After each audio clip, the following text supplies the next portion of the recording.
Conservation of Views on the Tramlines from Douglas to Laxey, 1894, Part 1. This is part of the Maps and Plans archive. It requires stabilisation for viewing and digitisation. It was attached to a card that was coming off, the corners were folded and there were some lost areas, with heavy surface dirt and creasing. I start by removing the glued pieces of card from the corners using a scalpel.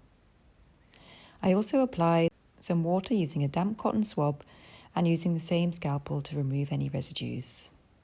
Then I move on to surface cleaning, and here I use a smoke sponge and I work over the entire surface of the back of the poster. I also clean the front, but here I focus on the edges so I don't remove any ink. You can see from the smoke sponge how much dirt comes off the surface.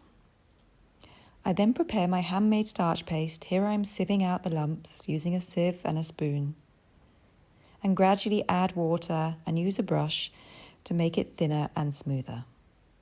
Find out how I use this paste in the next video, and thanks for watching.